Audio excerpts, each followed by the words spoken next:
Checking in with Jill Bell, and she's hanging out at a new bake shop in the city, and apparently it's a bake shop with quite the reputation, Jill.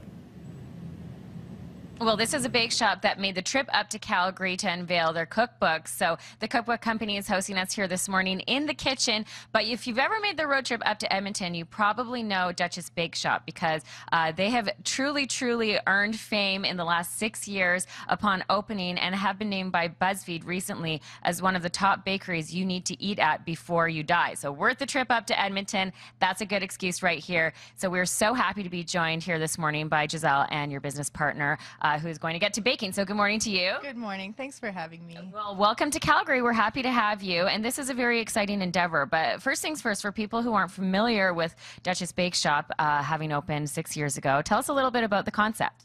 So the concept was basically, I love French pastries. So we wanted to do something that was French inspired, but also I really love making pies and brownies and kind of more comfort baking. So we've kind of combined the two to come up with sort of the menu that we have now. Okay, and what's really unique about this is that it truly is a success story in that you weren't a trained baker, you were a home baker, and you had so much success when you opened your doors. Yeah, that's right. So I'm self-taught. I taught myself mostly from books. I lived in Japan for 4 years, and I did a lot of my recipe testing there out of a tiny toaster. So just because I am self-taught, sometimes I would have to make the same recipe over and over, like up to 200 times to get it right, just the way I wanted it. In the toaster. In the toaster.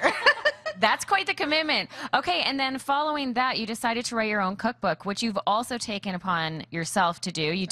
You weren't sought out by a publisher. You did it all on your own. Yeah, so we decided to self-publish. I mean, with the bake shop, we've always done everything ourselves, including painting the ceiling and, washing the floors, and I built the website. So it kind of made sense for us to have complete control. We got to choose the paper, the layout, and make it exactly the way we wanted. Okay, truly a grassroots business success story. I've asked you to select your top 3 favorite recipes. So we're starting on this page, and this is where it all began. Yeah, so these are the macarons. These are the recipe that I made over 200 times in my toaster oven in Japan. Kind of the thing that I've been obsessed with for the last 10 years.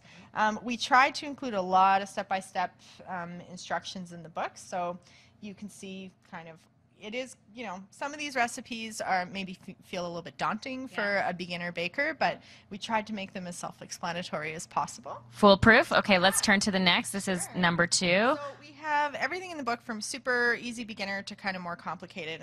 This is Cherlene's sour cream cherry pie recipe. She's a great friend of mine. She was by my side when we opened the bake shop, and she's an amazing baker. And this is her famous cherry pie, and we sell it every day at the bake shop.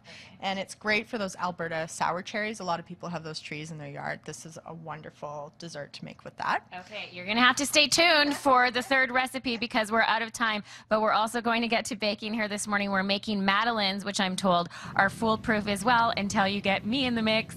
So we'll see how that goes, guys. Madeleines. I don't know if Andrew Schultz heard, but they talked about macaron. It's Andy's favorite thing. His favorite thing to eat and favorite thing to say. Macaron. Macaron. Dave Will. Macaron. He sits right beside me. Our types are right next to each other, and they've just created a monster thing.